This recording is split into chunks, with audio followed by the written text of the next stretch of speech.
Allora, buonasera a tutti, grazie per essere qui.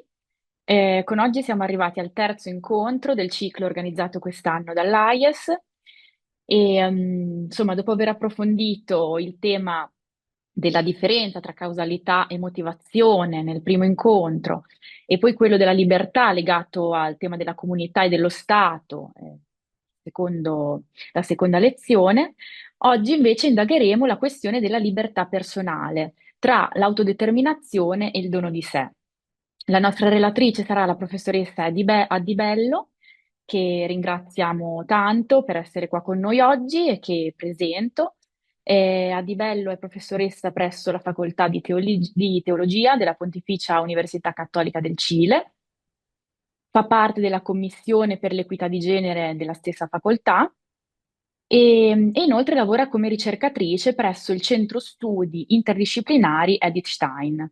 È membro anche dell'Associazione Internazionale per lo Studio della Filosofia di Edith Stein e ha lavorato su tematiche di antropologia teologica, ehm, si è dedicata all'indagine dell'escatologia, indagando in particolare il problema della libertà, e appunto anche in particolare nel pensiero di Edith Stein. Quindi sono proprio queste tematiche che incontreremo oggi, che saranno un po' il focus della sua relazione, che appunto si intitola, come dicevo, L'autodeterminazione e il dono di sé.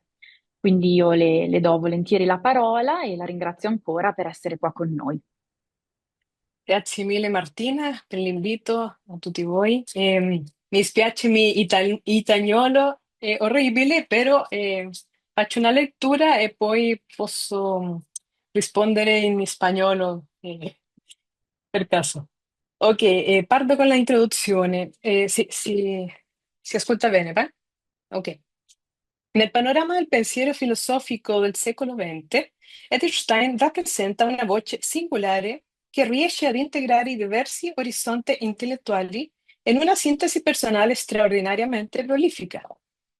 La questione che occuperà durante questa esposizione potrebbe essere formulata così: l'autodeterminazione e il dono di sé, spazio fecondo per lo sviluppo della libertà in Stein.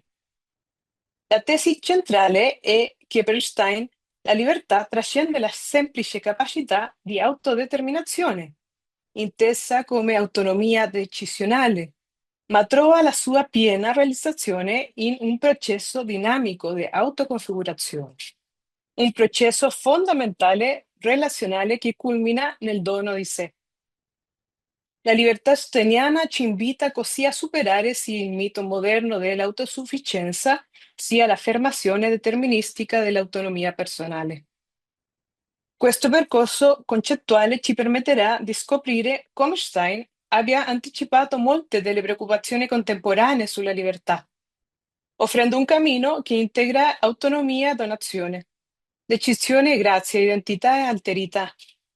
Comprendere il suo pensiero è particolarmente rilevante in un'epoca come la nostra, segnata da concezioni della libertà che oscillano tra un individualismo senza orizzonte comunitario e un determinismo che dissolve la responsabilità personale.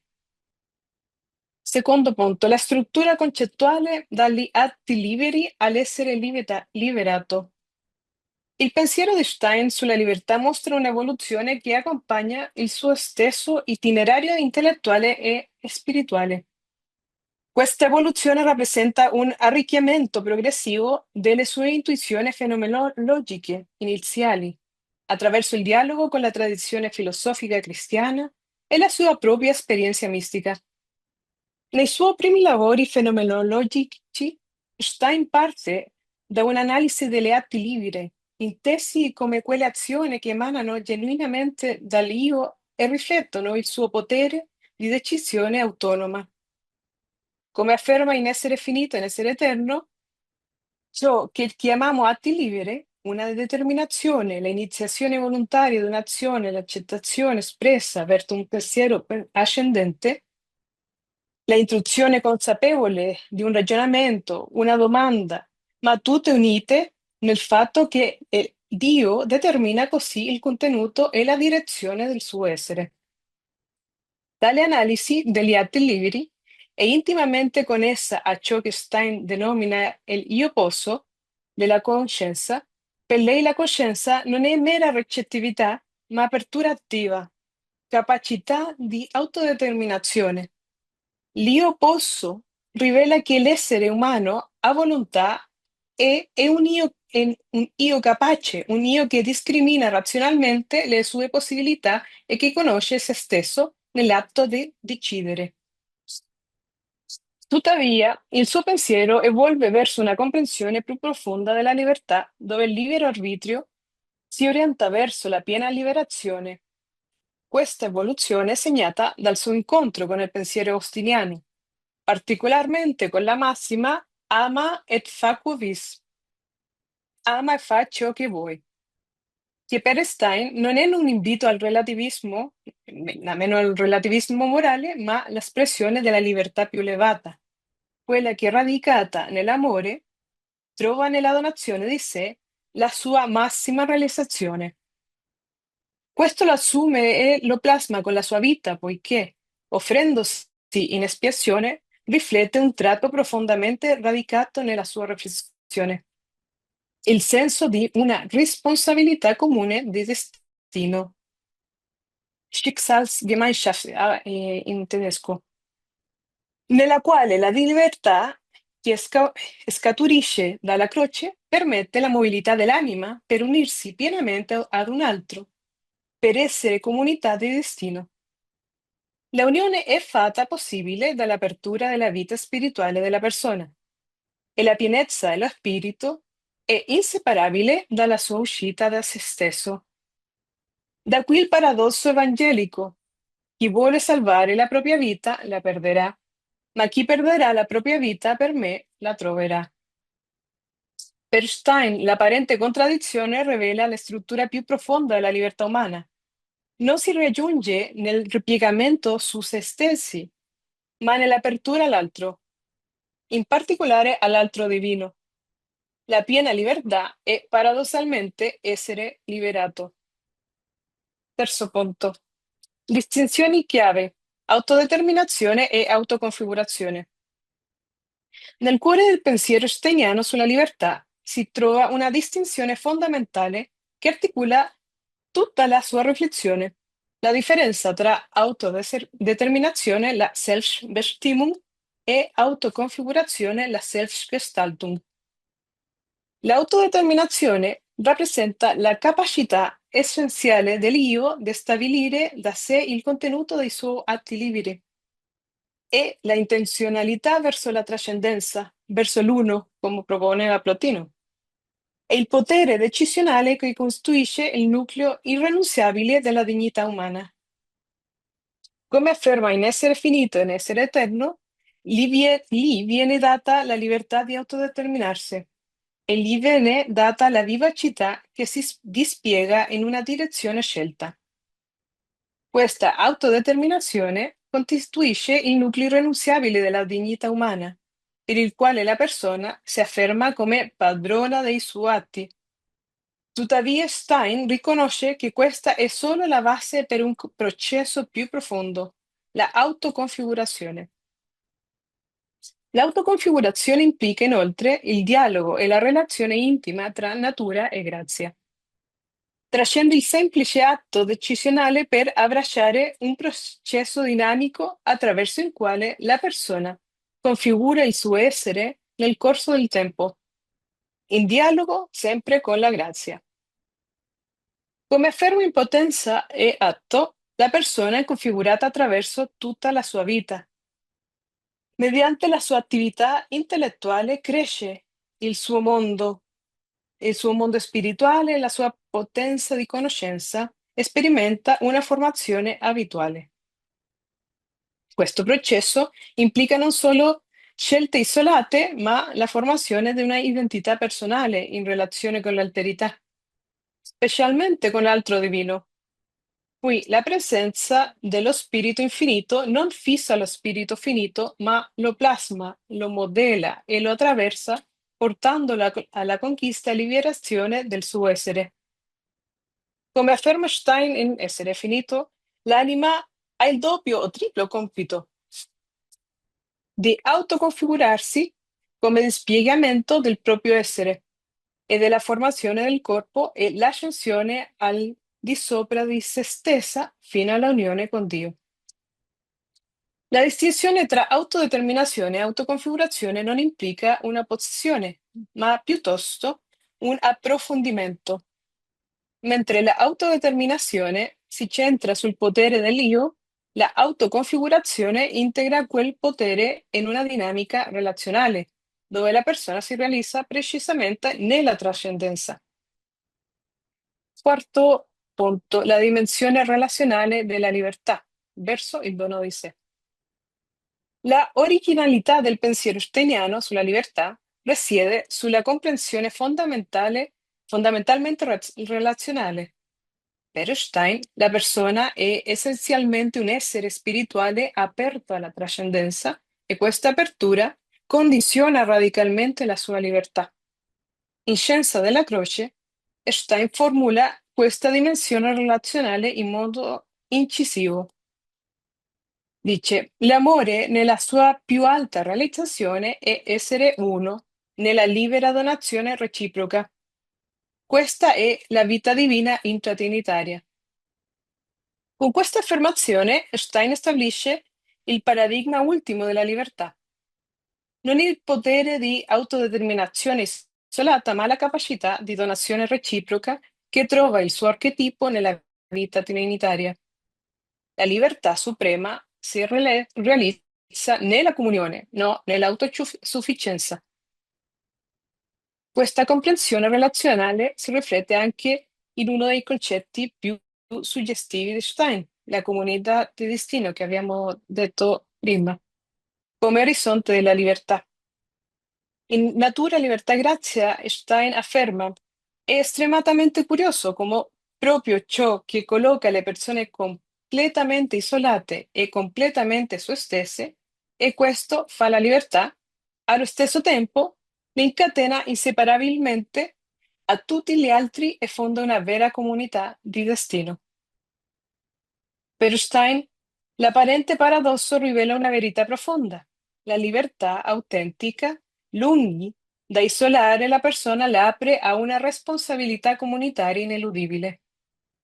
Questa dimensione relazionale raggiunge il suo punto culminante nella comprensione del dono di sé come realizzazione suprema della libertà. Per Stein l'essenza più intima dell'amore è donazione. Dio, che è l'amore, si dona alle creature e egli ha creato per amore, che egli ha creato per amore. E nella sua meditazione per la domenica e Pentecoste precisa: amore è il donarsi di se stesso. Solo può donarsi chi possiede se stesso e chi può disporre di se stesso. Questa affermazione stabilisce il paradosso costitutivo della libertà autentica.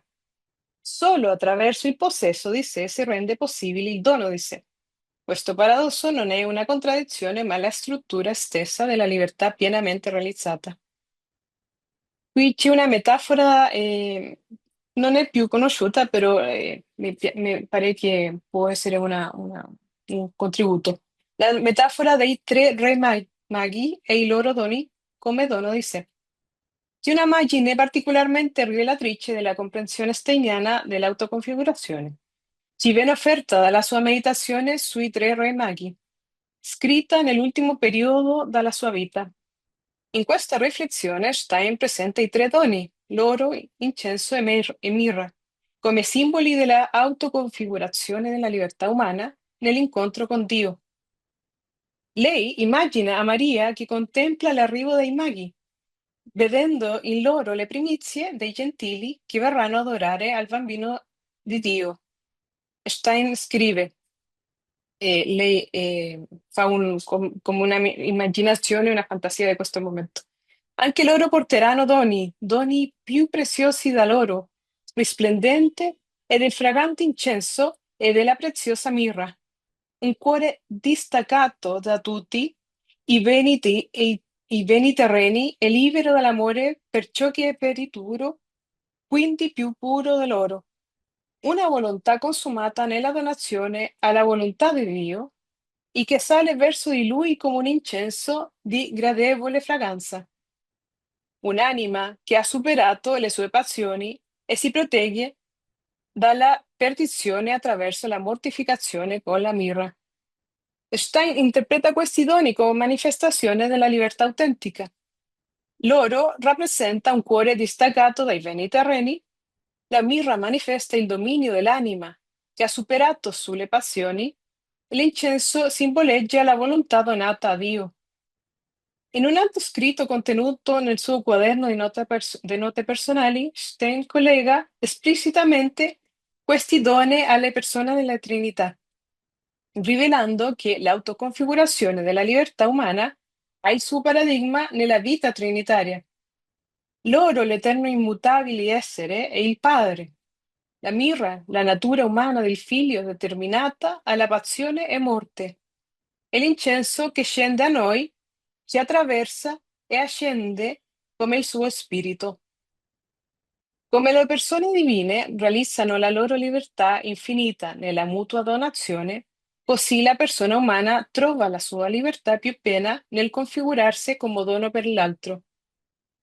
Questo triplice movimento, distaccarsi per possedere veramente, donare la volontà per volere autenticamente, purificare le passioni per amare pienamente, ci offre un paradigma concreto di come l'autodeterminazione si elevi e si realizzi nel dono.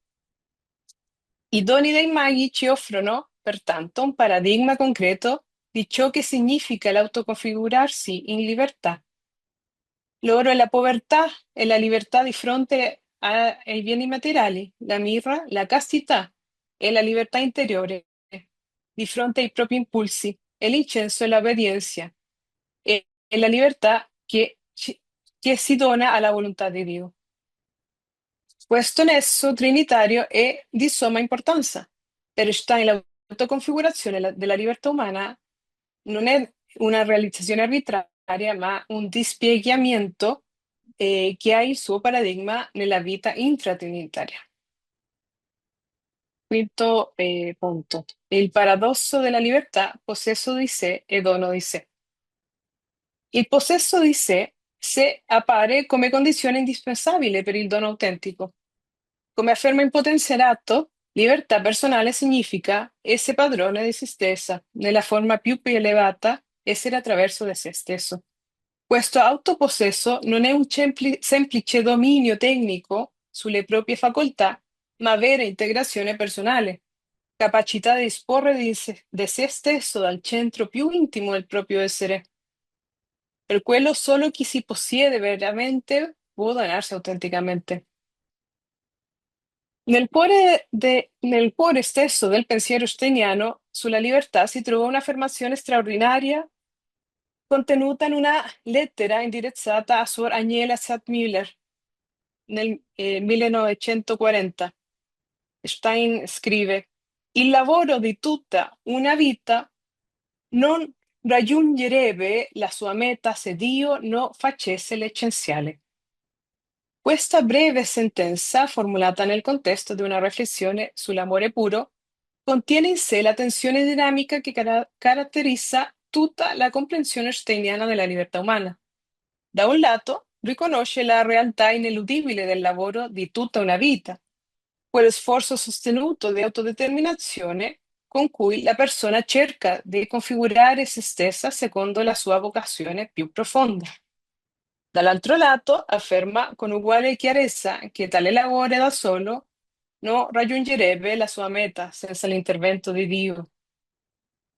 Il notevole di questa formulazione è che non sacrifica nessuno dei due aspetti, né diluisce l'importanza dello sforzo umano, quel lavoro di tutta una vita, né sopravvaluta la sua efficacia rendendolo autosufficiente.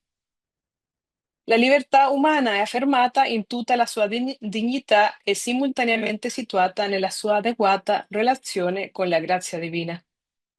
Questa tensione tra autodeterminazione e dono tra sforzo umano e grazia divina non rappresenta per Stein una contraddizione, ma la struttura stessa della libertà autentica.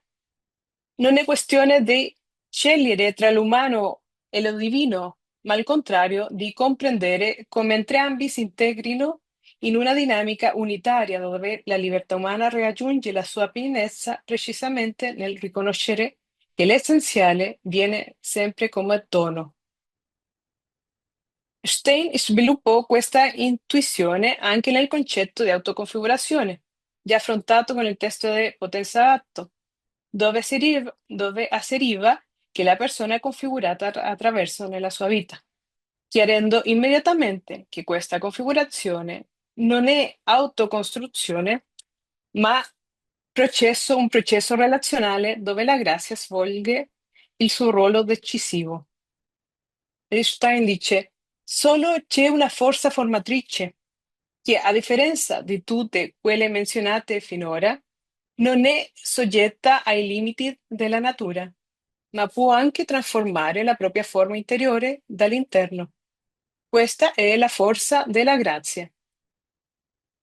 La frase sul lavoro di tutta una vita sintetizza così il nucleo della libertà come autoconfigurazione, un processo dinamico dove l'autodeterminazione umana e il dono divino non competono tra loro, ma si integrano in un'unità superiore. La libertà umana non consiste nel fare tutto da soli, né nel lasciare che Dio faccia tutto, ma in quel lavoro di tutta una vita che si apre al dono dell'essenziale. Questa comprensione relazionale della libertà ci libera tanto dal volontarismo che assolutizza lo sforzo umano, quanto dal quietismo che lo annulla. Ci situa invece in quello spazio fecondo dove l'autodeterminazione e dono si incontrano, dove la libertà umana raggiunge la sua pienezza precisamente nel riconoscere i suoi limiti e nell'aprirsi all'azione divina che la completa e la eleva. Questo processo di sé, possesso di sé, per quanto indispensabile sia, risulta insufficiente per la piena realizzazione della libertà. Stein riconosce che in questo processo di autoconfigurazione la grazia è determinante.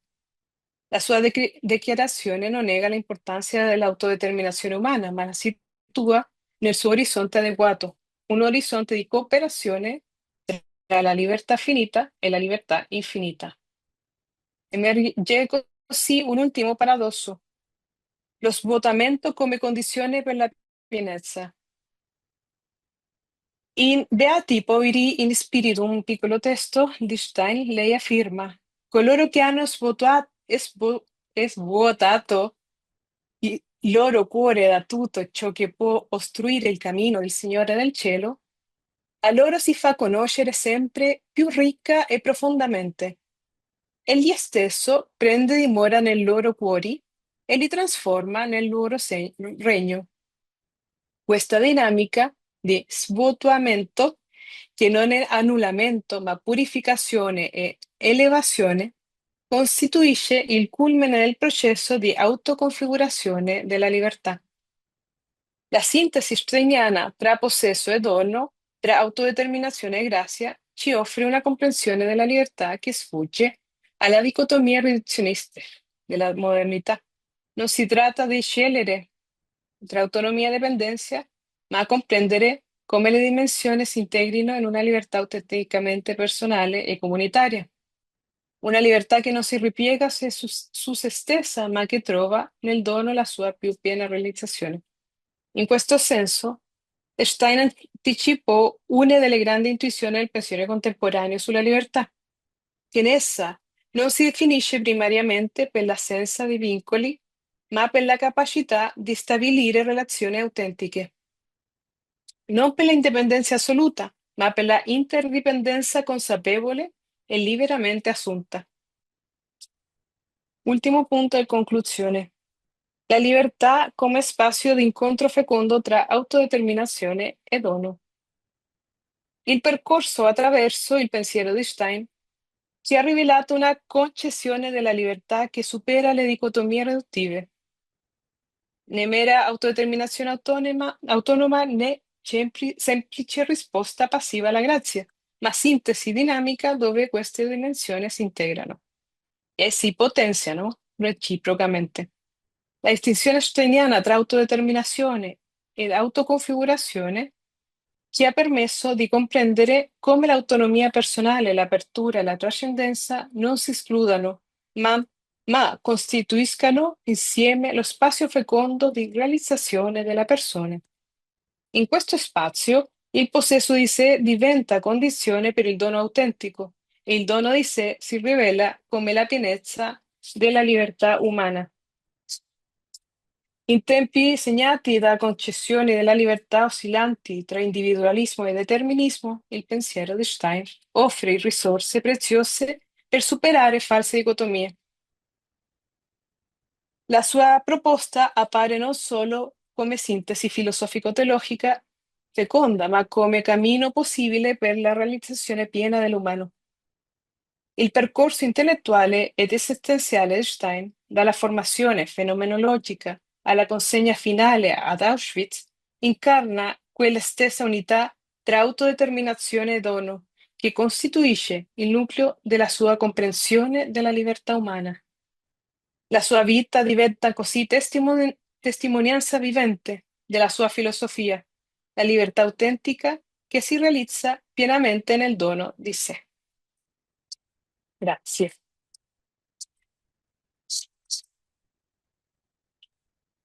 Grazie, grazie professoressa Di Bello per questa bella relazione che insomma ricca davvero di spunti e di suggestioni. Dunque, mi è sembrato davvero molto bello come lei ha impostato un po' tutto questo percorso partendo da questa differenza, sottolineando questa differenza, no, tra autodeterminazione e autoconfigurazione, ma allo stesso tempo come questi due coordinate non siano tra loro in opposizione, ma appunto si è visto come nel pensiero di Stein sono in armonia, no? Quindi questa capacità dell'essere umano di agire liberamente, quindi tutta la dimensione degli atti liberi, però poi allo stesso tempo come questa libertà, questa appunto autodeterminazione si realizza pienamente solo nel dono, quindi solo in un movimento che si apre all'altro, quindi che diventa relazionale. Come dicevano, si apre all'altro, in primis all'altro, quindi a Dio, ma anche è un'apertura anche orizzontale, no? Un'apertura anche che è relazione con l'altro, con gli esseri umani. Quindi ecco, se adesso qualcuno vuole intervenire, se ci sono domande o insomma considerazioni, io lascio la parola a chiunque voglia soffermarsi su alcuni di questi temi, insomma, così sui quali c'è molto da dire, ecco, sicuramente.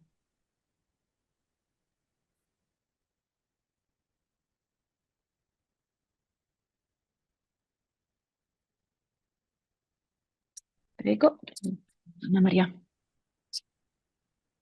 Mm, Io ringrazio Haddi per questa bella e pregnante relazione.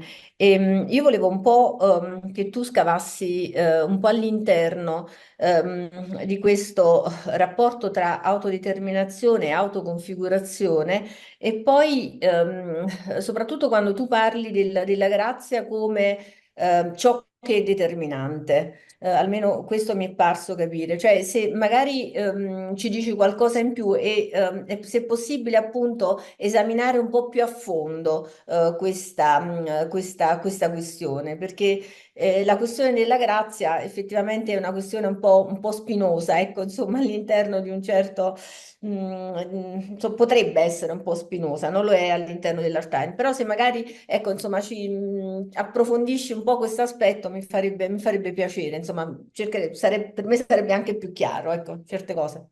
Grazie. E rispondo adesso? Non so, raccogliamo altre domande se ci sono, se no poi può rispondersi. Ok, prego. Ok. En español, Ana María. Va bene, tranquilla. Eh, Hay dos cosas muy importantes en esta reflexión. Los textos de ser finito, y eterno son textos que están con una preocupación muchísimo más central en la fenomenología.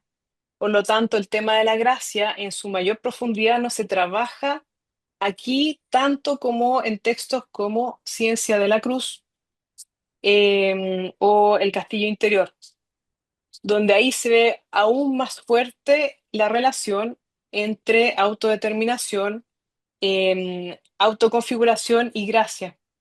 Entonces, esta parte no tiene un desarrollo tan profundo en ese punto, pero sí me gustaría decir, que esto no lo integré porque podría haber demorado 20 minutos más, es la dimensión del espíritu. Cuando Wittgenstein habla de gracia y propone que la gracia es aquello que permite esta trascendencia, es una trascendencia dada, mediada por el Espíritu Infinito.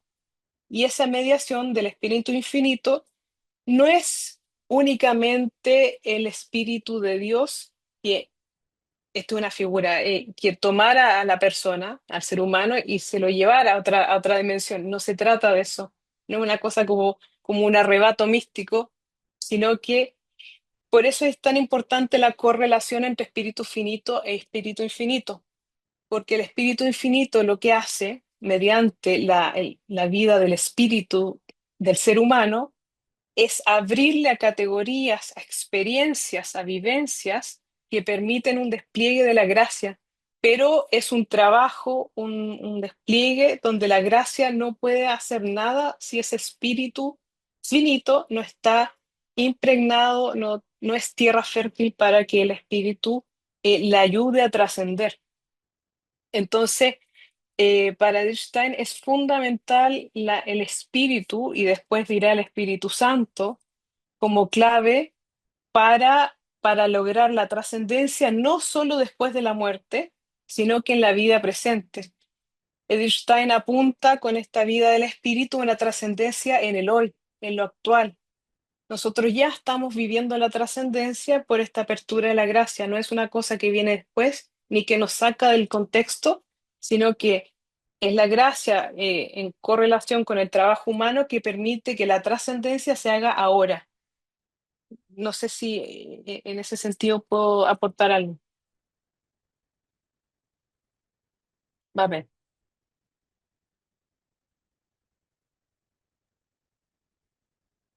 No sé Un'altra si domanda? el, no sé si Sì, el tema de los dones y los pobreza, obediencia y castidad hace sentido.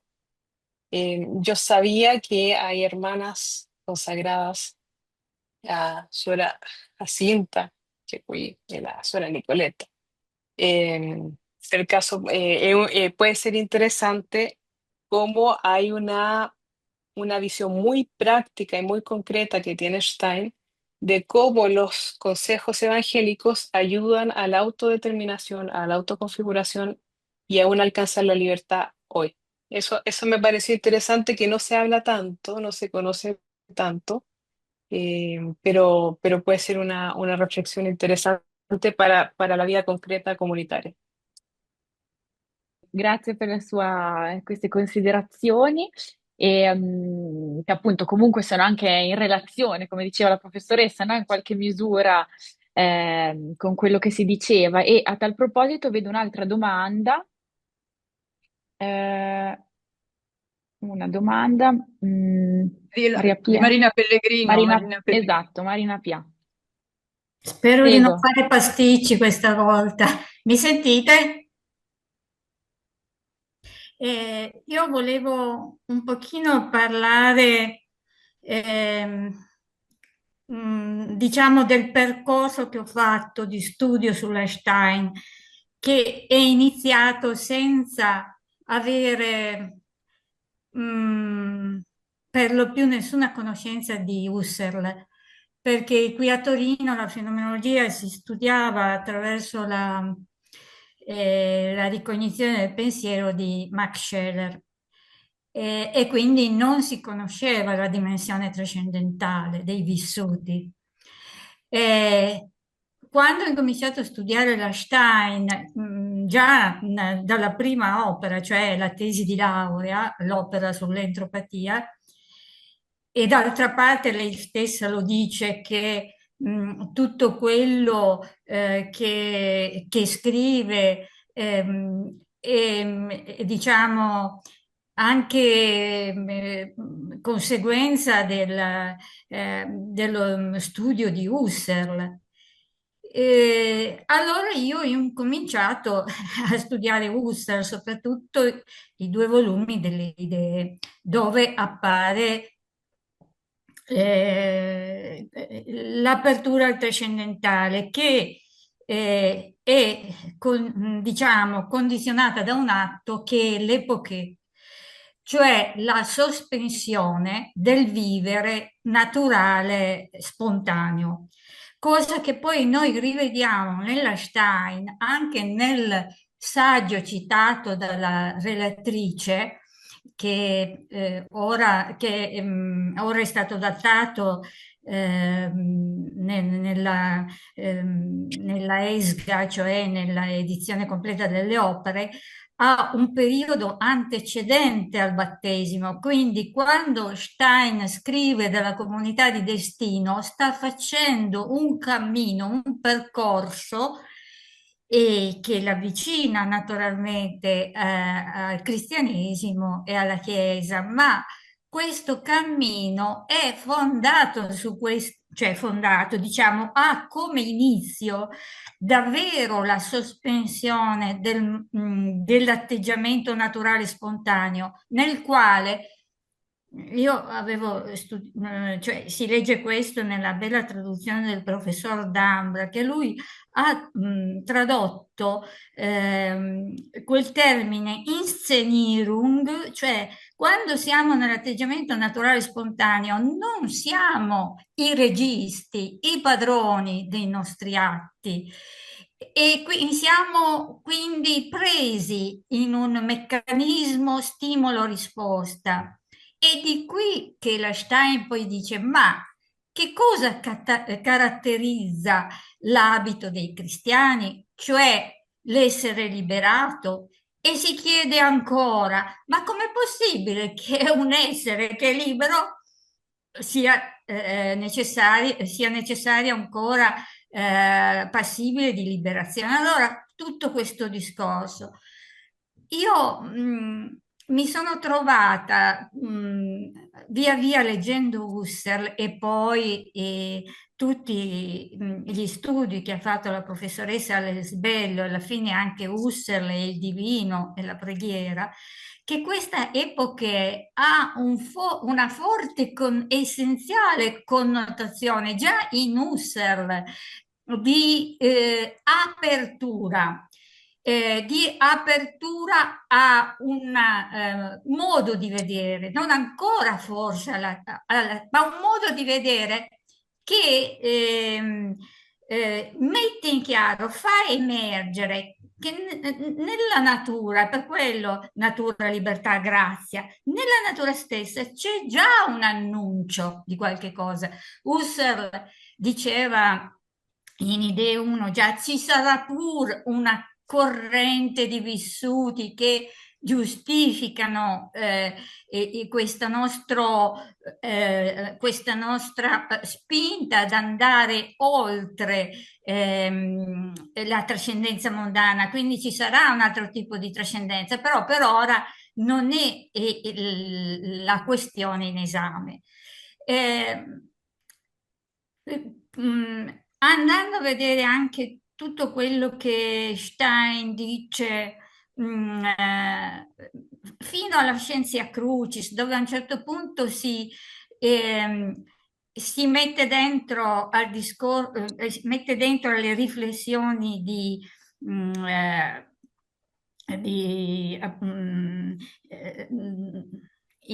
in corso, e vuole mettere, il suo problema è sempre andare a vedere che cosa c'è alla genesi dell'intimo, cosa c'è nell'intimo dell'anima, nel più profondo. Infatti, mh, ha un paragrafo in Scientia Crucis dove dice, ma se andiamo indietro, indietro, indietro, cioè la Rückfrage di Husserl, troviamo dei moti primi che pian piano, che non sono ancora alla chiarezza della coscienza, ma sono quelli che portano i germi che noi dobbiamo comunque chiarire perché arrivano poi alla soglia della coscienza e del linguaggio, della descrizione. Questo entrare nel trascendentale che soltanto Stein e poi comunque anche Gerda Walter accettano tra tutti gli allievi di Husserl è molto importante per questo cammino, prima morale, perché l'epoca è comunque una liberazione dall'atteggiamento naturale e spontaneo, liberazione che non possiamo, che poi comunque l'uomo della prassi non può fare tutti i momenti, ma quando facciamo portiamo a chiarezza la genesi di certi vissuti, di certe vivenze. E lì troviamo questi annunci. Io lo sto facendo tutto questo lavoro di spiluccare perché sto parlando di Maria la piena di grazia, prendendo proprio dal trascendentale tutto un filo che può condurre a. Certamente è la rivelazione che si parla di Maria la piena di grazia, ma ritengo che la piena di grazia sia il nome che lei ha ricevuto da Dio. Lui voleva una piena di grazia per attuare comunque il suo progetto di salvezza. Ma questo fa andare dietro, dietro, dietro i vissuti e questo si può imparare soltanto, almeno per quello che è stata un po' la mia vicenda, che da 30 anni che ne parlo con la professoressa Lesbello, è proprio andare al trascendentale, cosa che se uno non fa, non scopre tutte queste origini, diciamo. Grazie. Grazie, grazie a lei. Allora, vedo altre due domande in coda, sono Michele e Maria Cecilia. Prego, Michele. Allora, io volevo un po' riaffrontare il tema che Anna Maria aveva proposto prima, no? Il rapporto tra la grazia e la libertà, perché mi pare che almeno in questo incontro sia, come dire, sia il centro, il focus, e porre questa questione. Mi sembra che la Stein abbia chiaro che essere liberi vuole dire per assurdo essere innanzitutto liberati da se stessi e dalla propria appartenenza a una natura che ci impastoia, cioè che è come se non ci permettesse di essere quello che noi siamo realmente, cioè siamo, proprio lei usa questo termine, impastoiati, cioè siamo proprio come incastrati alla naturalezza, alla naturalità. E quindi questo passaggio che lei fa, no? Essere liberati, perché essere liberi non è sufficiente, occorre essere liberati. Cioè essere liberi può essere un'esperienza come dire, di una possibilità vuota senza che sia riempita in qualche modo. Occorre essere liberati per poi agire liberamente, no? Ecco. E, Però essere liberati vuole dire anche in un certo senso, e qui già nel testo che è stato citato ritorna questa idea di questa fortezza in cui siamo posti, no? Cioè siamo posti in una fortezza che è come se ci difendesse da tutti gli attacchi esterni. Ecco, io quando penso alla grazia penso a questo, cioè più che a un impedimento penso a chi ci protegge da questo attacco che noi riceviamo anche da questo essere impastoiati in un corpo che ha delle sensazioni, che ha tutto questo. Ultimo passaggio, mi sembra che insomma il fatto che si è liberati, ecco perché poi insomma quando abbiamo dato il titolo io ho pensato al dono di sé, no? Perché Einstein a un certo punto dice per essere liberi, nel momento in cui bisogna essere liberi, è come se la libertà dovesse rinunciare a se stessa, tanto che in un punto dice nel punto più alto della libertà c'è una sospensione della libertà, cioè, e qui è come dire allora che cosa è la libertà. A me pare di aver capito che la libertà è la adesione, come lei dice, ad uno spirito buono e, e la adesione ad una volontà buona, che poi è quella di Dio, però ecco, questo poi in un secondo tempo. Non so se ho capito bene, però mi sembra che questi siano, cioè sia il rapporto anche tra la libertà e la grazia.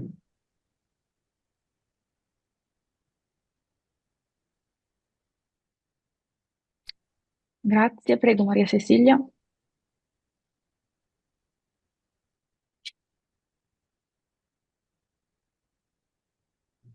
Mm. A ver, quisiera responder lo último que Microfono. es. Ah, ¿Se no, escucha? prima la domanda, raccogliamo tutte le domande, così abbiamo l'ultima domanda di Maria Cecilia. Ah, ¿dónde está? Ah, No? ahí está. Se me- No, forse non riesce. Va bene, allora intanto prego per le risposte. Ok, gracias al comentario de Michele. Me gustaría decir que es muy importante eh, entender la libertad, al menos desde como yo veo el punto de vista steiniano, a modo trinitario.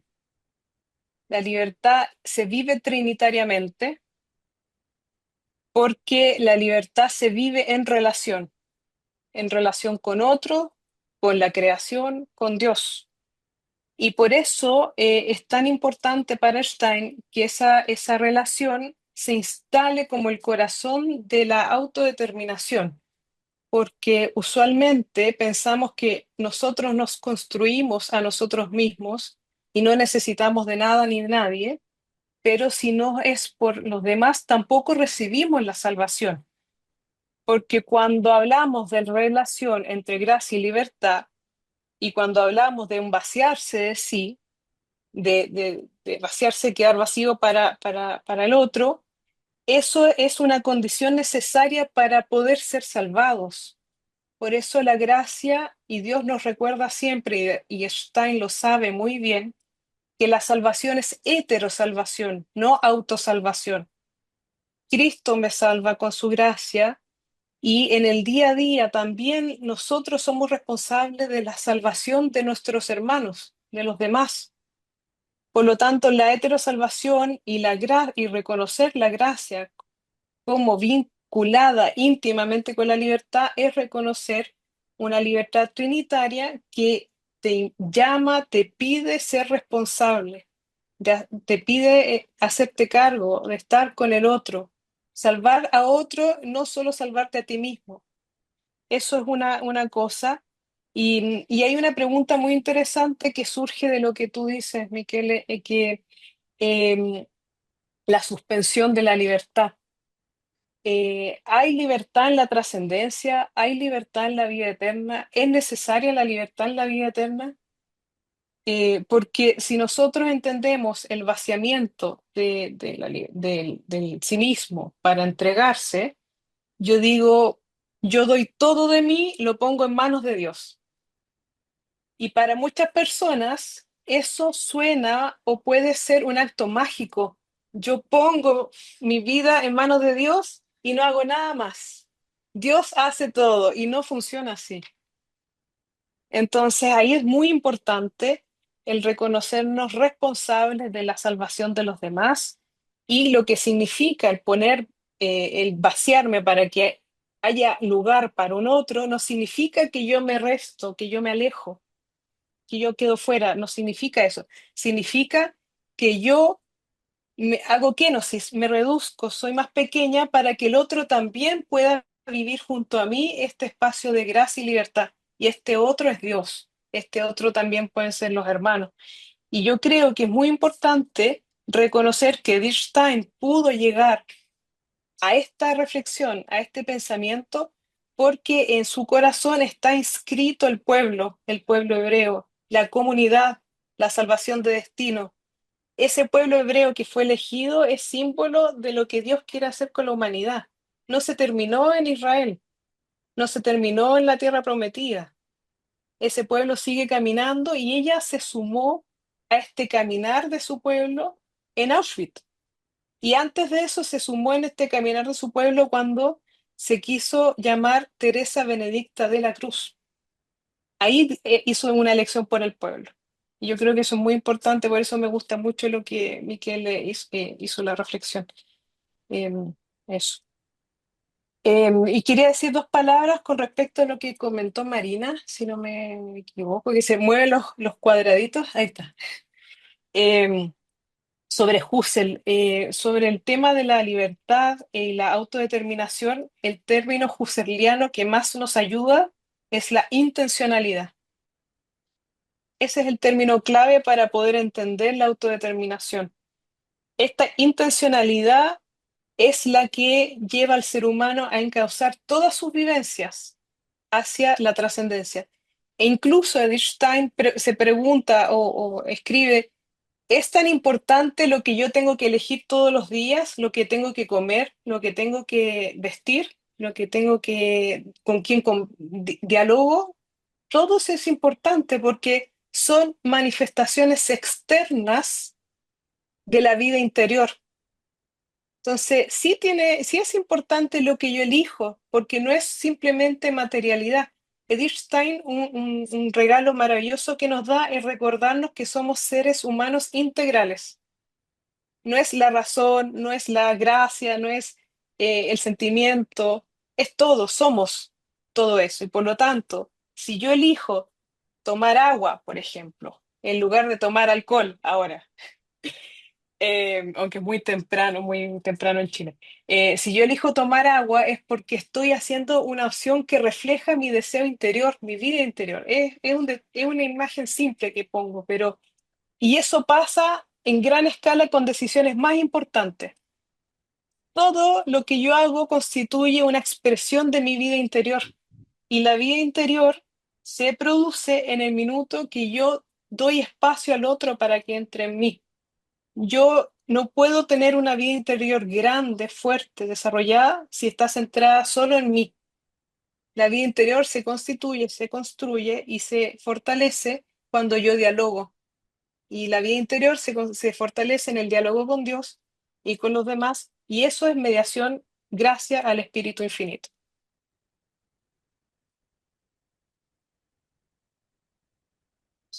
Eso Ecco, puedo decir abbiamo por ahora. altre due Sì, ho domande. riuscito adesso, scusi, sì. Ecco, perfetto. E dopo Sì, Giulia Medori. sì, penso che adesso questa ultima parola Agi ha un po' spiegato quello che io volevo domandare.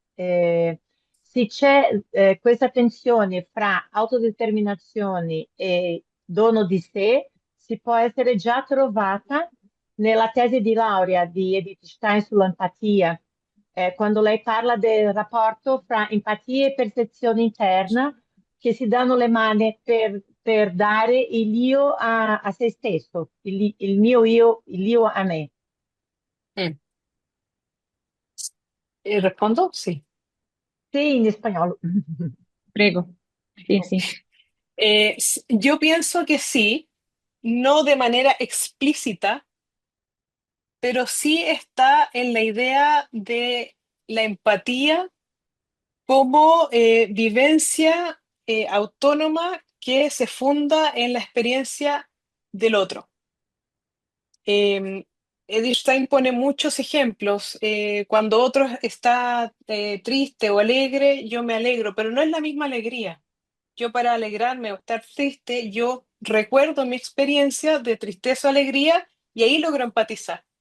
Ahora, esta tensión de autodeterminación y autoconfiguración requiere un ejercicio empático muy profundo, muy fuerte. Si yo no soy capaz de desarrollar una empatía o reconocer en mis vivencias personales que hay una conexión con las vivencias de los demás, yo nunca voy a poder autodeterminarme hacia Dios, ni autoconfigurarme hacia Dios, porque la autoconfiguración es un ejercicio que, entre otras cosas, para poder dar espacio al otro, para poder vaciarme, para que Dios pueda habitar en mí, requiere un acto empático. Entonces, no, yo no veo que está explícitamente dicho en su tesis, en ese minuto, pero sí tiene claro el punto de partida, la base para desarrollar ese pensamiento.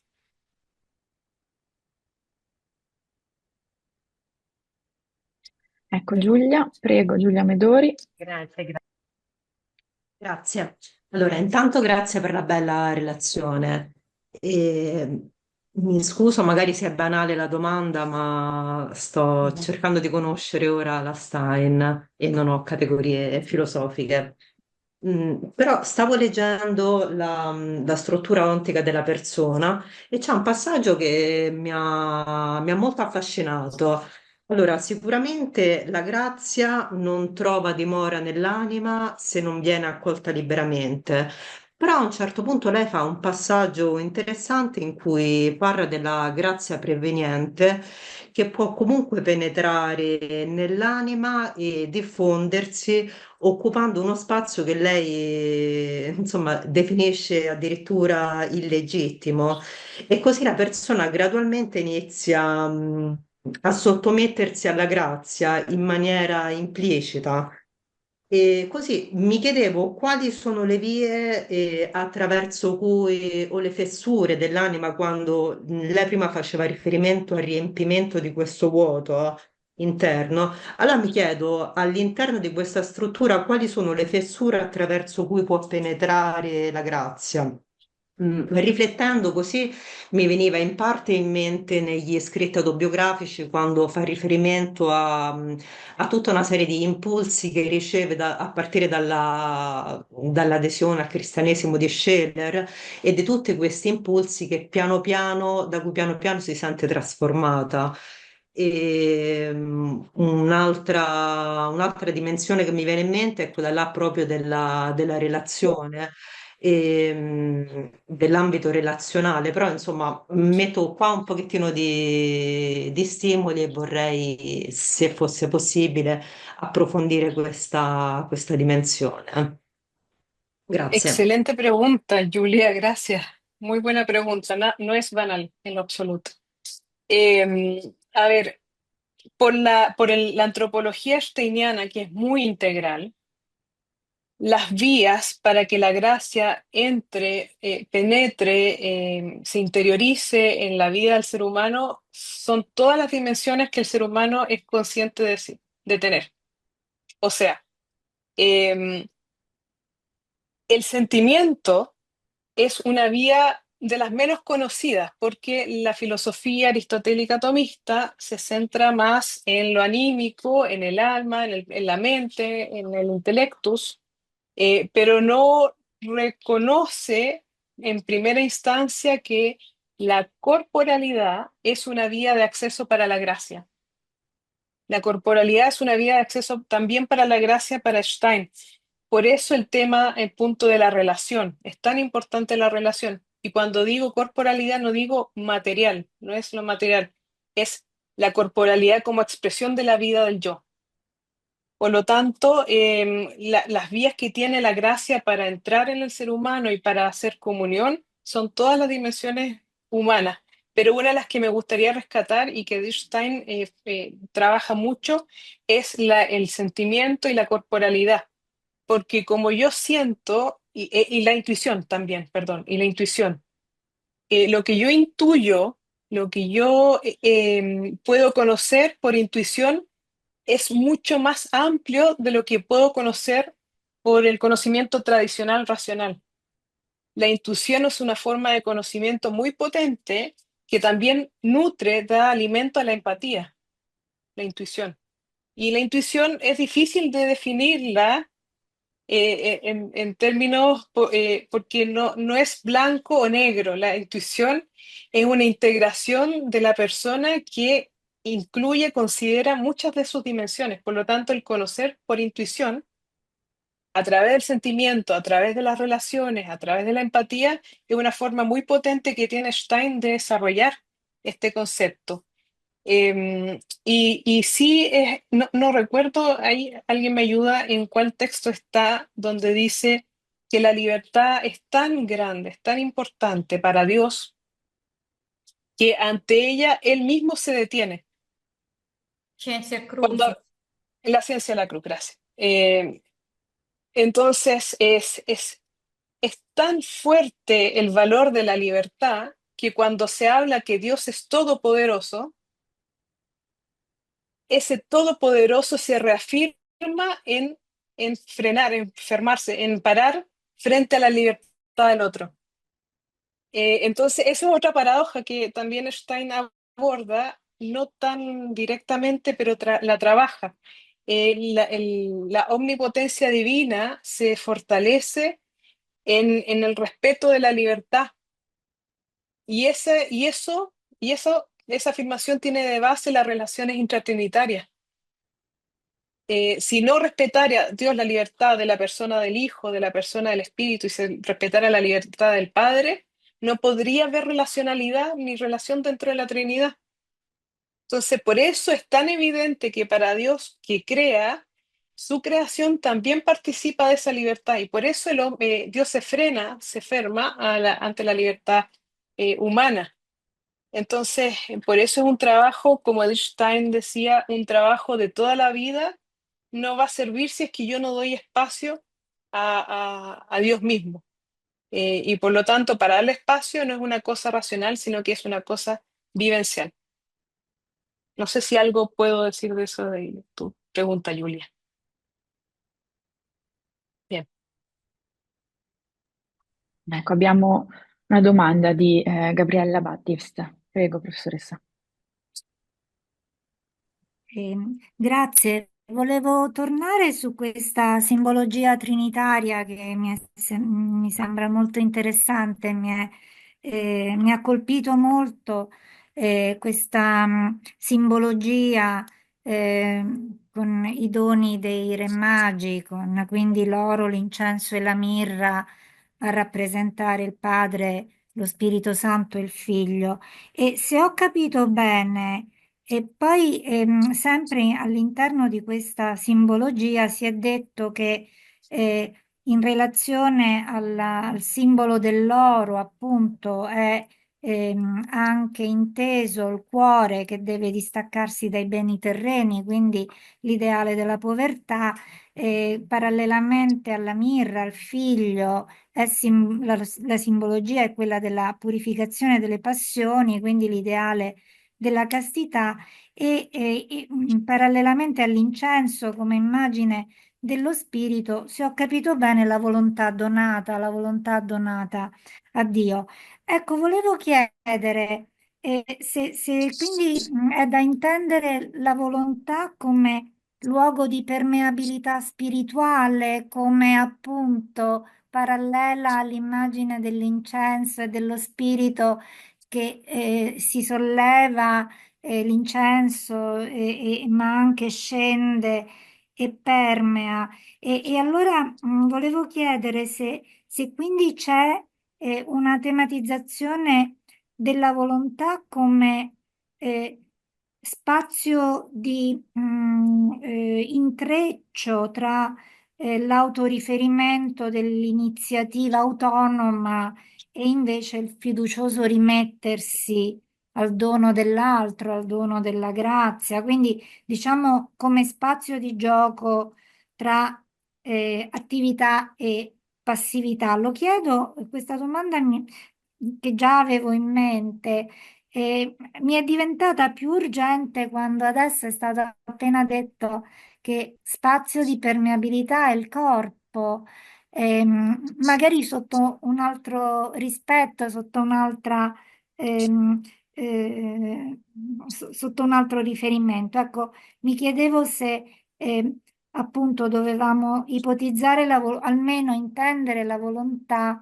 in questo contesto della permeabilità spirituale di attività e passività, quindi di alto e basso, quindi di oro e mirra nel senso dell'eccelso e del cadavere o della morte.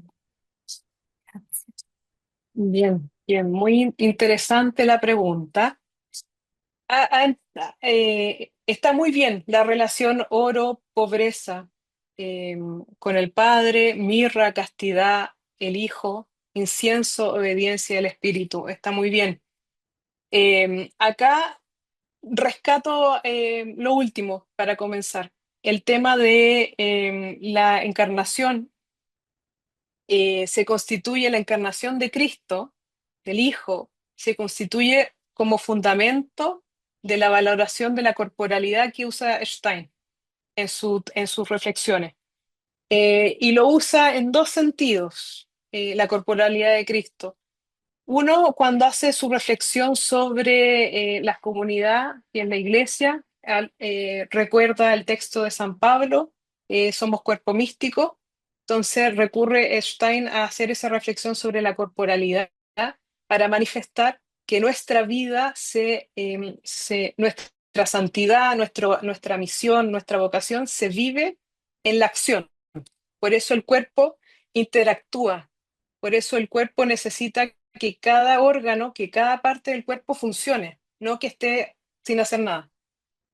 Entonces, trabaja Stein esa imagen de corporalidad desde esa perspectiva, pero también trabaja el valor de la encarnación del Hijo, porque esa encarnación es la que nos permite levantar la idea de cuerpo que tenemos. A través de los años, en la reflexión teológica, el cuerpo se ha mirado muy mal, se ha castigado la corporalidad. La manifestación de lo corporal se ha castigado muchísimo a través de los años en la teología. El cuerpo es impureza, hay que limpiarlo, el cuerpo no es digno. Por eso, antiguamente, los sacerdotes en la Eucaristía se ponían guantes. No podían tocar el vaso, la copa, el cuerpo y la sangre, se ponían guantes porque se desarrolló una teología, no voy a cuestionarla, pero donde el cuerpo era sucio, donde el cuerpo era incapaz. En la antropología de Stein ella rescata el valor de la corporalidad a través de la encarnación de Cristo. Es el cuerpo el espacio donde Dios quiso que llegara la salvación.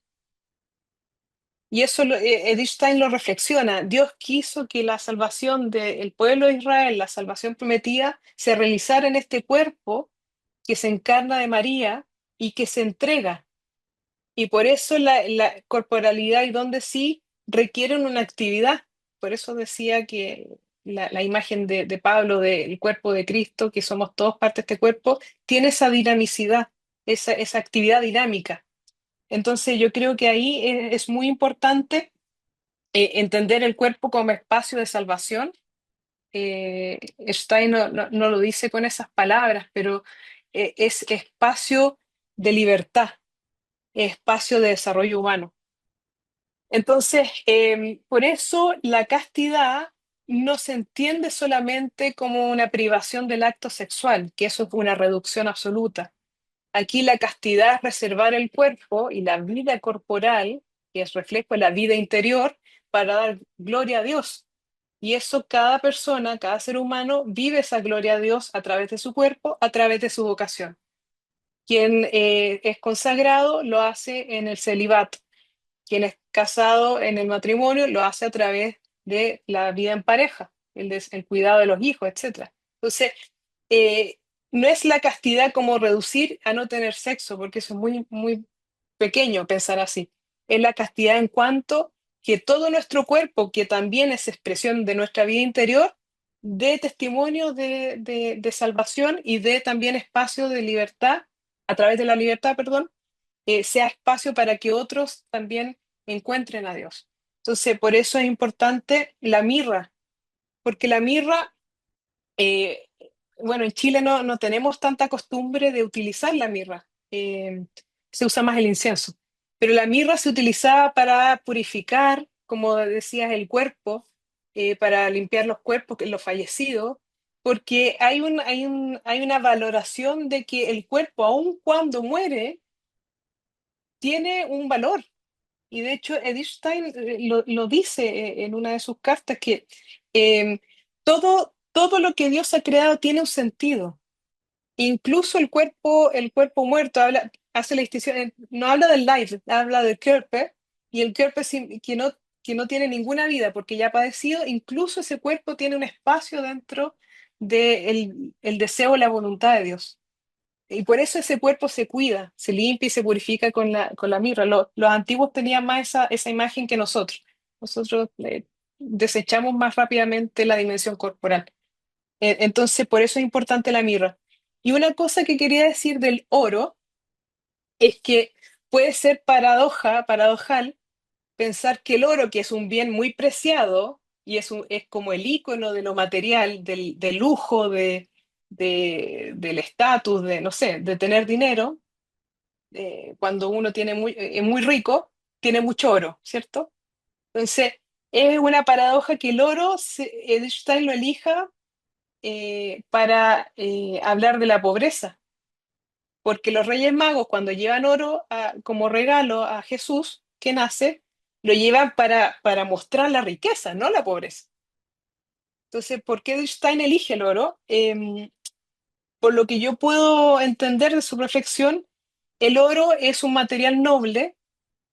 Por lo tanto, lo material también tiene un valor, y lo que rescata ella es la nobleza del oro, que el oro no se daña con la suciedad, podemos decir el pecado.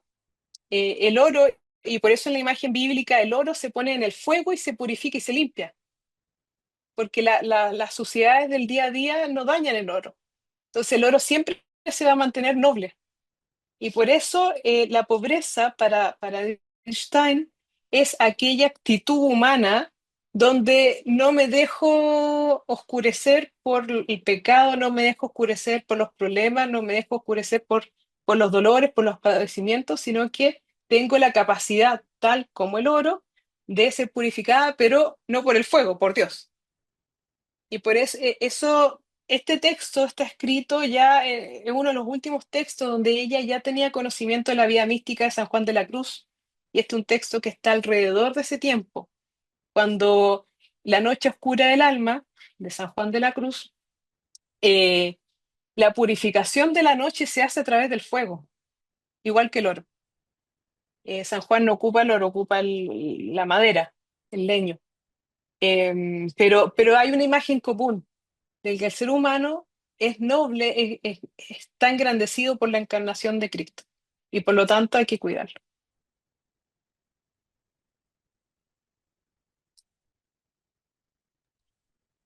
Bene, grazie. Ci sono altri interventi? Altrimenti Forse io... volevo Ah, dire una prego, cosa. No, ma prego, poi, professoressa. no, se c'è Anna Maria, prego Anna Maria. No, professoressa, vada, vada. Poi, no, no, vada, vada, non si preoccupi. Sì, grazie. Ecco, ringraziamo appunto Haddi per questo. Senta, Haddi, mi dica, da dove viene il suo nome? Che sono curiosa. Un invento de mi papá. Mi papá es E de invece, Venezuela, venezolano. sì, ma il tema Haddi, il nome Haddi, non sa. No, no, es un invento. È Ci un'invenzione, stiamo... ho capito, è Sì. interessante. E poi è Sì. interessante anche il suo cognome, perché anch'io ho lo stesso cognome, ma perché, Sì, no, ma sì. c'è una ragione storica, perché questo cognome si trova in 3 posti del mondo. Si trova in Italia, al nord, e nei porti, e in Puglia, perché i veneziani erano andati in Puglia, avevano preso dei porti in Puglia. E poi si trova nella lingua spagnola.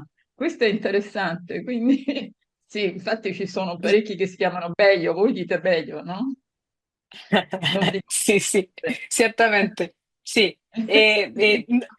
Pienso que viene de España, mi apellido. Avere dalla Spagna, sì, infatti, Sí, sì, nella lingua spagnola. Adesso questa è una cosa, eh, ci scambiamo. Ecco, volevo dire che è molto interessante quello che lei sottolinea, soprattutto in questa chiave, diciamo, teologica che mi sembra importante per la Stein.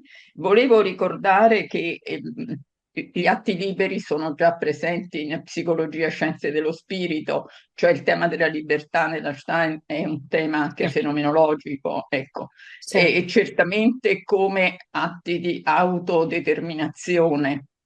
E la questione della dimensione religiosa entra successivamente come un sostegno, è quello che fa un paragone, adesso faremo un paragone con Husserl, quando Husserl dice l'etica è un comportamento umano che naturalmente è legato al tema della libertà, dell'autodeterminazione rispetto al tema poi dei valori, però il fondamento trova un sostegno, un fondamento ultimo nella dimensione religiosa. Ecco perché anche Husserl parla degli atti etico-religiosi come gli atti fondamentali per l'essere umano.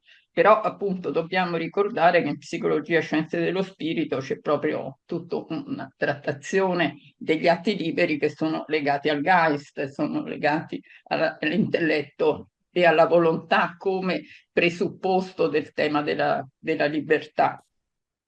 Ecco, quindi non è una novità nella lettura di Tommaso, ecco, per esempio, ma si trova già precedentemente. Anzi, io direi che la Stein mantiene sempre questa impostazione fenomenologica legata al momento dell'intelletto e della volontà, che sono anche avvicinabili alla posizione tommasiana per certi aspetti, ma già precedentemente lo erano, non perché li abbia presi da Tommaso. E poi volevo ritornare a quella questione che aveva indicato Marina Pellegrino, eh, che riguarda Husserl. Già ho accennato che per Husserl, cioè, Husserl fa tutta una trattazione dell'etica che non ha niente a che fare strettamente con la dimensione religiosa.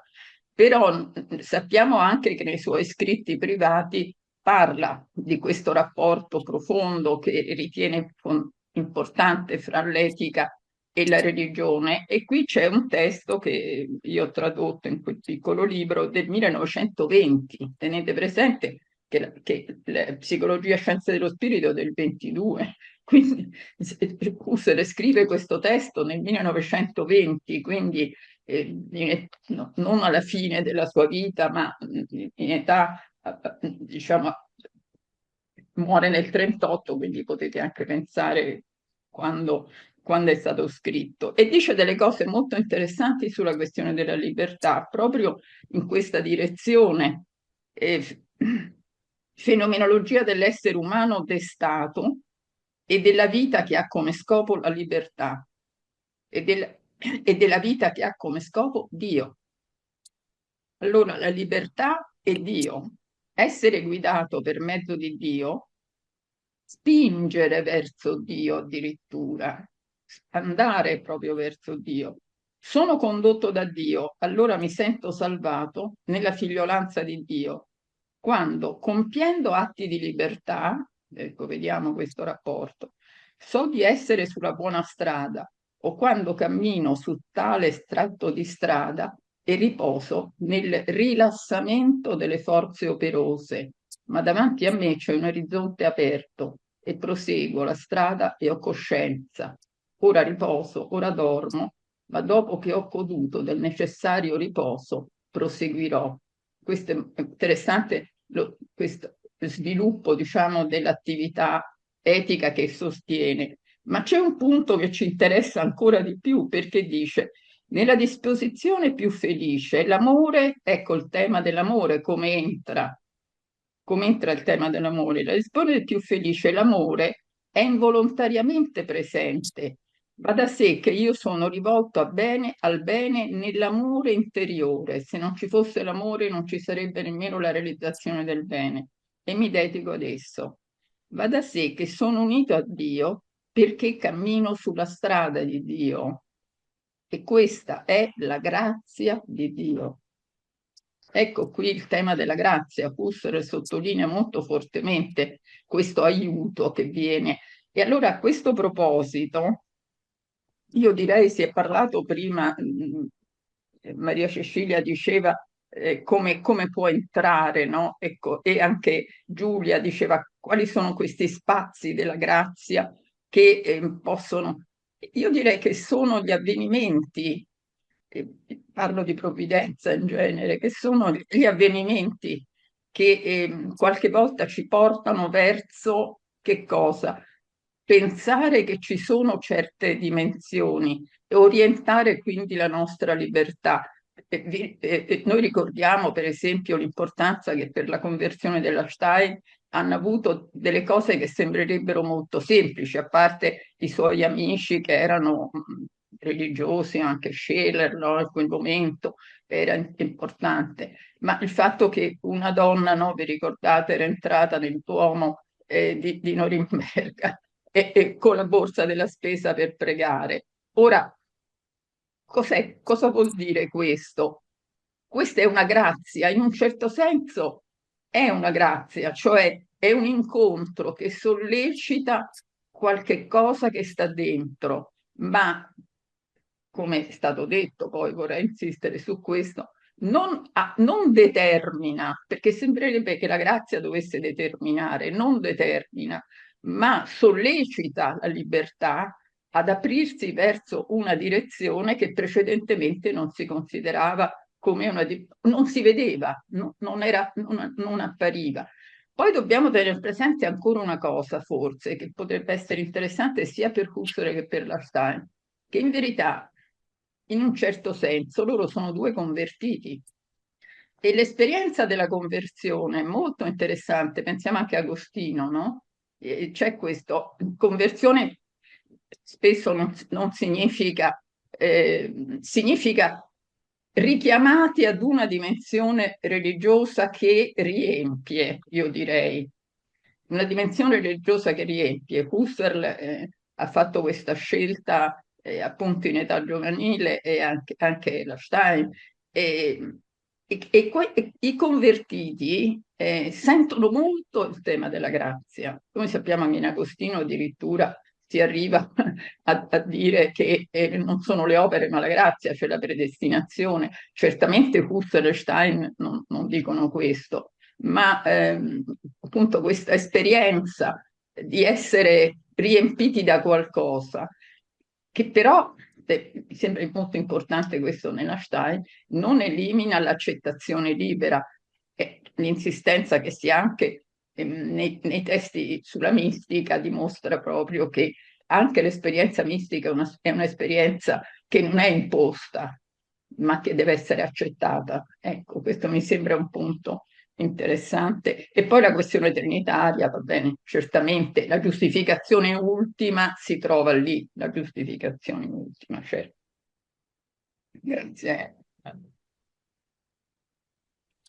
Grazie, Sì, professoressa. E sì, c'erano altre domande? O se no lascio la parola a Di Bello.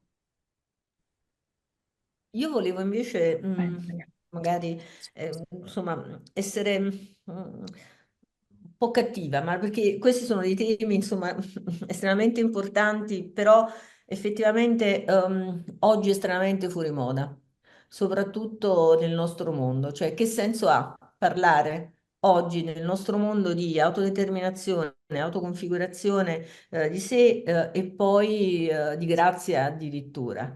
Cioè, che tipo, già tra i filosofi, insomma, ci metterebbero fuori la porta, insomma, se trattassimo di queste questioni. Però effettivamente, che tipo di incidenza oggi nella nostra società così individualista, così fondata su quella prima parte di cui tu parlavi prima, no? Sull'autodeterminazione, che tipo di impatto può avere una riflessione del genere.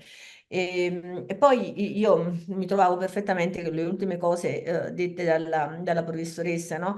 Perché lei, Stein, effettivamente, ma tu l'hai detto bene poi durante insomma, la tua relazione e le varie spiegazioni che hai fatto, insomma, lei c'è sempre questa dialettica, insomma, questa dinamica molto forte, no? Tra l'azione di Dio e questa, diciamo, libertà personale che lei, e tu l'hai detto anche bene prima, no?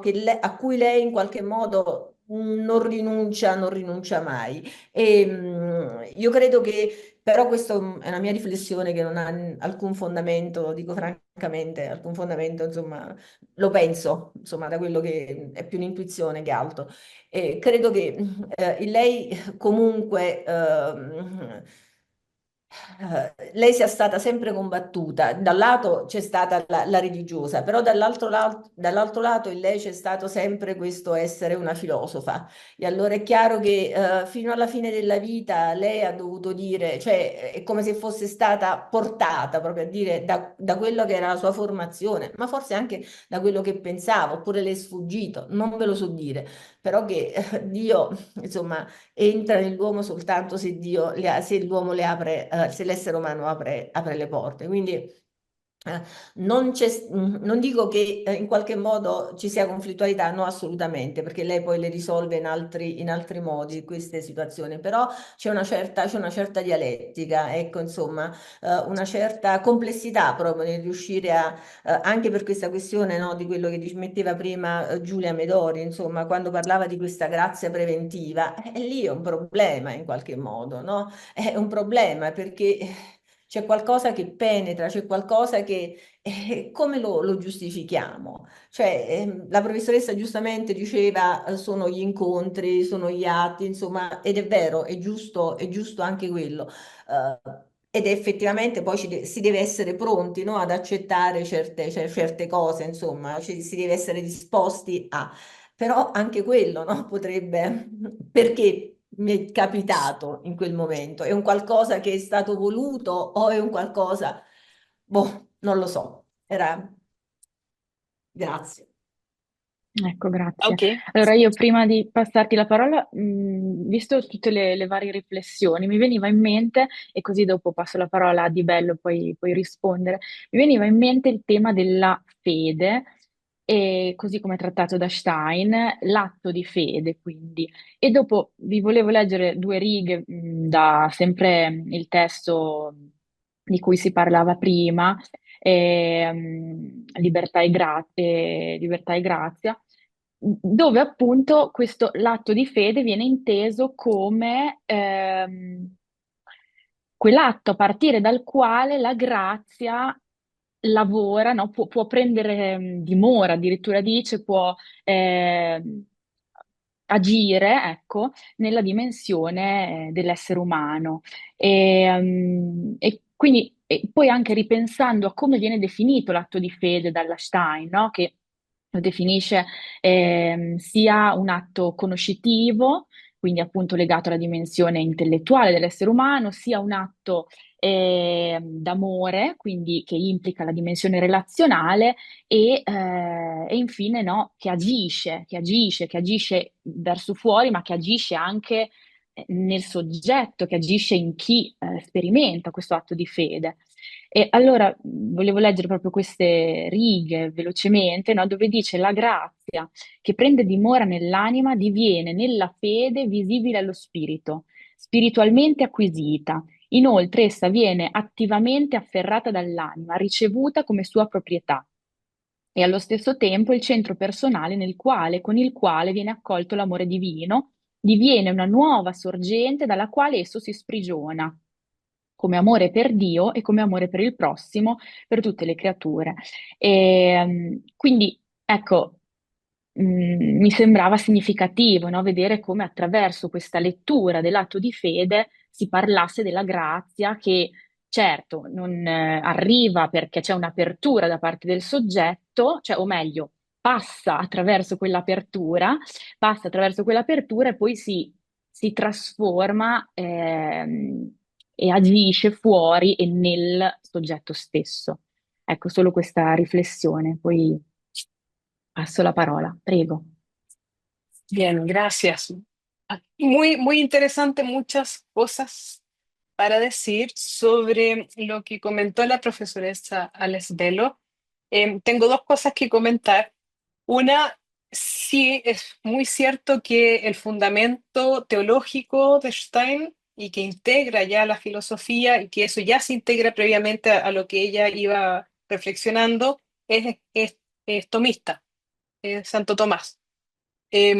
Ahora, ella va poco a poco abrazando un poco más a Agustín de Hipona, y confiesa en una de sus cartas que está agradecida porque Santo Tomás le da los elementos para construir el edificio de su pensamiento, como las bases para su reflexión, pero cuando ella quiere pensar en la trascendencia o cuando quiere poner en la práctica su fe, recurre a San Agustín. Entonces, y dice, soy más agustiniana que tomista, lo dice, ahí lo confiesa. Y tomando eso, quería rescatar el concepto de fiat. El fiat, que es un concepto que ella lo aprende de Husserl, pero viene de Brentano, o sea, es un concepto mucho más antiguo, en el cual ella integra el del libero arbitrio, de gracia y del libero arbitrio de San Agustín. Ella hace una relación entre fiat, gracia y libertad, que para ella hace un cambio de paradigma, porque finalmente el fiat, que se haga la voluntad de Dios es un reconocimiento consciente del intelecto, de la voluntad y que está disponible para actuar, para hacer una acción conjunta con Dios. Entonces, ese concepto es muy importante y yo creo que para más adelante se puede pensar y profundizar, pero quería rescatar eso. Y lo segundo, lo que usted decía sobre el amor, para Stein también no es solamente la Schicksalsgemeinschaft, que es esta comunidad de destino, sino que la Liebesgemeinschaft, que es la comunidad del amor, que es la comunidad original, que para Stein era la comunidad que sustentaba la vida humana antes del pecado original. Es el estado puro que ella llamaba, este amor puro. Ese amor puro remite a la Liebesgemeinschaft y es a lo que ella también piensa que nosotros estamos invitados a participar.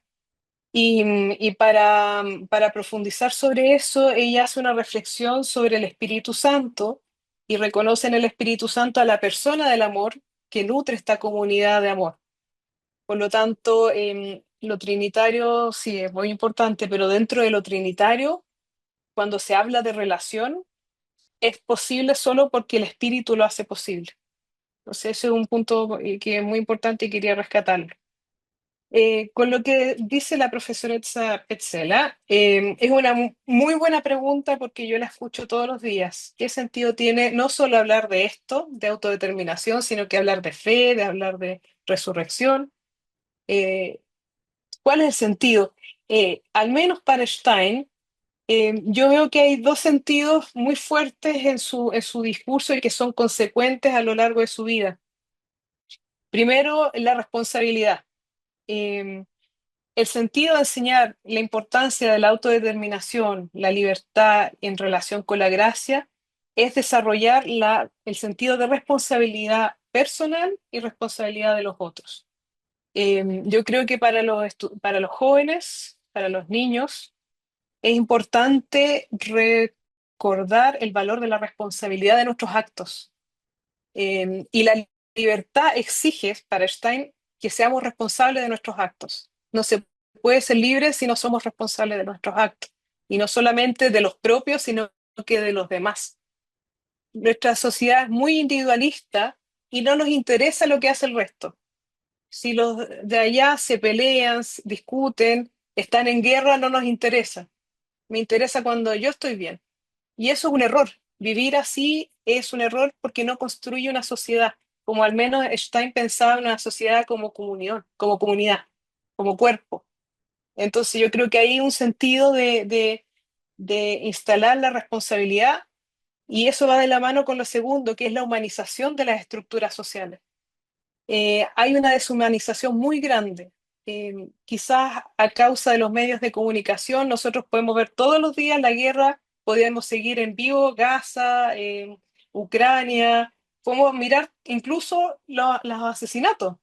Entonces perdemos la sensibilidad frente al dolor, perdemos la empatía, nos deshumanizamos. Entonces yo creo que un sentido fundamental es rehumanizar nuestra sociedad y nosotros, que nos duela realmente ver esto y que nos invite a hacernos responsables de esto. Yo creo que ese puede ser una respuesta. Y con respecto a la gracia preventiva, que decía, lo decía profesora Petzl, no me acuerdo si lo decía usted, la gracia preventiva. ¿Usted lo comentó? Sí, creo que sí. Sì, proprio quello, cioè dicevo che ad un certo, sì, Ya, dicevo che ad un entonces, certo punto, ya ahora eso sí puede ser problemático, pero Stein hace una reflexión en torno a eso utilizando la palabra überlistet.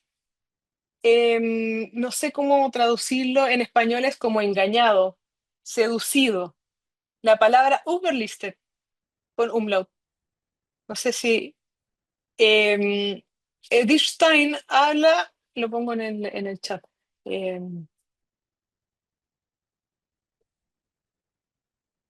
Ahí está. Ahí está en el chat. Cuando habla de esa palabra, Edith Stein hace referencia al texto bíblico cuando Dios en el desierto seduce al ser humano. Eh, y la traducción más directa al español, al menos, es engañar. Entonces, la pregunta es, ¿Dios puede engañar al ser humano? ¿Tiene sentido? Porque si Dios nos engaña con la gracia, entonces la gracia no se recibe gratuitamente, sino que estamos engañados. Y si estamos engañados, no somos libres. Entonces, ahí hay una reflexión muy interesante que ella hace. Y la gracia preventiva es como este trabajo de seducción que hace Dios con el ser humano.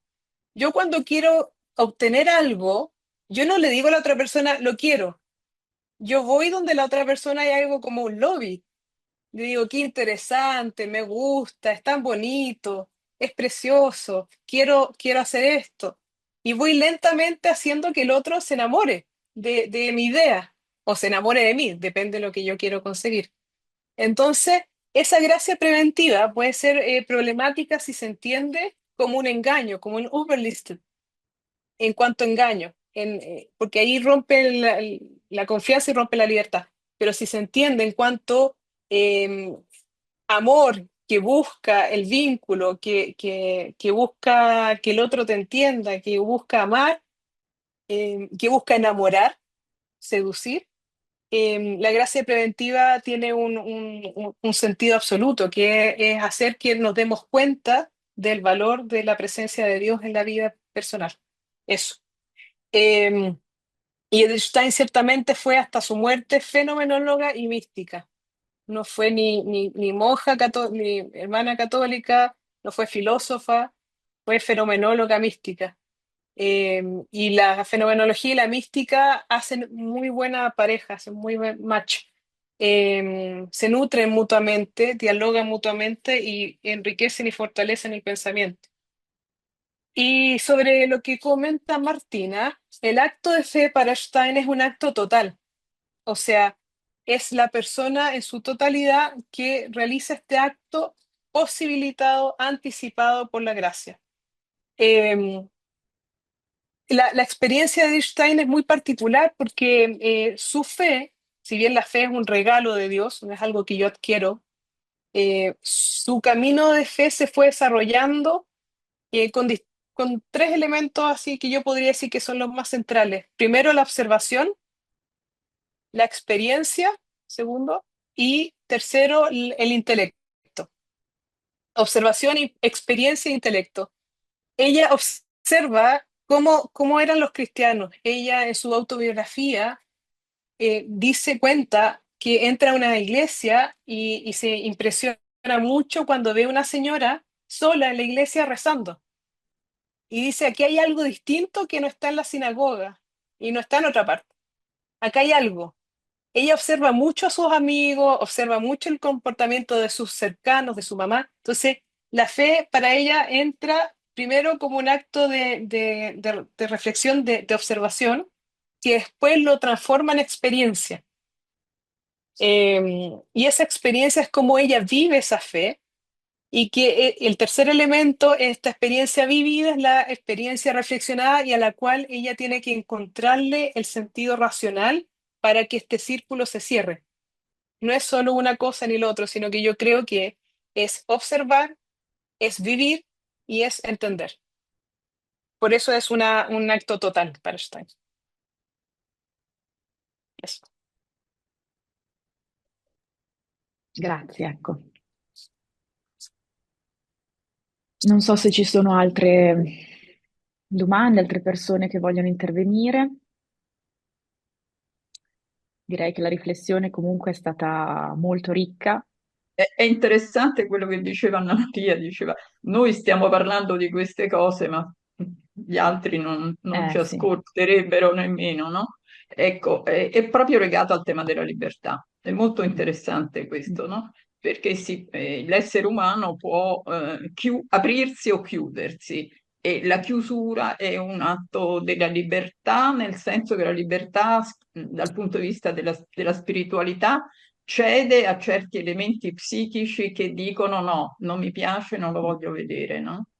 E quindi direi che la scelta che noi possiamo considerare negativa è legata proprio ad un atto libero. Qualche volta noi diciamo, ma perché Dio non interviene e non impedisce che queste persone uccidano, no? E noi spesso diciamo questo perché vorremmo quasi un miracolo, no? Ma Dio non può fare questo miracolo perché non può venir meno alla scelta libera, non può determinare, ecco, l'essere umano, e quindi questo sarebbe una contraddizione. D'altronde San Tommaso dice che l'essere umano è una causa seconda, quindi è causa seconda nel senso che ha una sua capacità, una sua autonomia, e questo è il grande senso della creazione dell'umano per noi, naturalmente, no? Mi Dio sembra ha infatti creato che sia l'essere umano, in sì. Libertà e Grazia che Stein dice è paradossale il fatto che il soggetto può addirittura negare la fonte Certo, negare liberamente la fonte certo, stessa della libertà.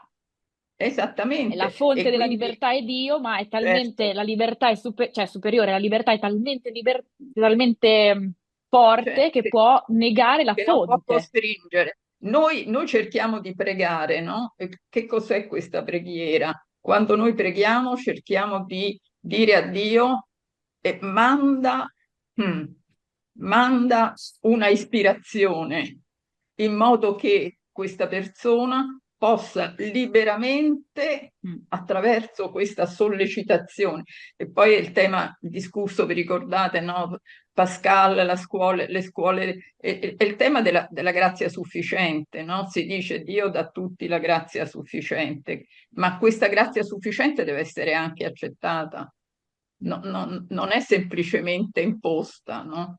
E quindi capiamo che il male nel mondo continua ad esserci proprio perché c'è la libertà umana, che sarebbe appunto una sorta di paradosso, ma in realtà è così. Sì, grazie. Grazie. No, mi veniva in mente un po' provocatoriamente, scusate, poi la questione di conversioni però che avvengono in modo, non so, pensavo a San Paolo, ecco, mi veniva questo, queste conversioni che avvengono in un modo invece un po', come dire, come se la grazia in quel momento intervenisse a, oltre quella libertà, no? È come, insomma, almeno così la pensiamo, poi come è stato, insomma, però effettivamente ci sono alcuni casi di conversione che sembrano essere vissuti in questo modo, quindi questo esula un po'. Ecco, mi veniva un po' in mente in modo un po'. Quello di San Paolo in realtà è stata un'esperienza mistica. Mm. In verità è stata un'esperienza mistica quella di San Paolo. Però quindi vuol dire che Però c'era un'apertura. vuol dire che già c'era un'apertura. Eh, Teniamo presente che sicuramente già c'era un dubbio, diciamo così, mm, e in quel momento ha avuto questa esperienza mistica straordinaria, perché a parte che sembra che non fosse a cavallo, perché ci mm. sono degli studi su questa conversione, No, non infatti era a dicevo come è cavallo e non è stato poi di caduto, preciso, no, non lo però, sappiamo, però. però non, lui ne parla, Mm, certo, ne parla come di un'esperienza, un incontro, ha mm, avuto questo incontro e ha accettato, forse c'era già qualche dubbio preventivamente. sì, Teniamo presente che San Paolo era una persona molto colta, che conosceva la mm, filosofia, era non era sì, insomma uno certo. qualsiasi, ecco, infatti, pensate che aveva solo 10 anni più di Gesù, e dico scusate, meno di Gesù. Aveva solo 10 anni meno di Gesù, ma veramente una cosa straordinaria San Mm. Paolo. Sì, interessante. Grazie. Bene, insomma, quindi ecco, anche questo pomeriggio è stato davvero ricco, no? Dicevo, e ci ha permesso di, a partire dalla relazione della professoressa Di Bello, poi così, di approfondire tante questioni di natura antropologica e un'antropologia direi fondata non solo metafisicamente, ma proprio fondata teologicamente, no? Quindi siamo arrivati un po' a queste questioni centrali per l'essere umano. E, quindi io ringrazio tutti, lascio la parola, non so, ad Anna Maria se vuole dire qualcosa sul prossimo incontro, se vuole darci dirci qualcosa sul prossimo appuntamento. Sì, io ringrazio voi tutti, ringrazio anche Haddi per l'intervento e soprattutto i partecipanti, insomma, e Martina per aver gestito brillantemente l'incontro. Sì, l'ultimo incontro dell'AIES noi l'avremo il 31 maggio e sarà con noi il professore Becciart e il tema sarà nuovamente la libertà, però la libertà, fede e abbandono, quindi siamo ad un livello un livello un po' diverso rispetto a quello trattato oggi. E allora vi ringrazio e vi saluto.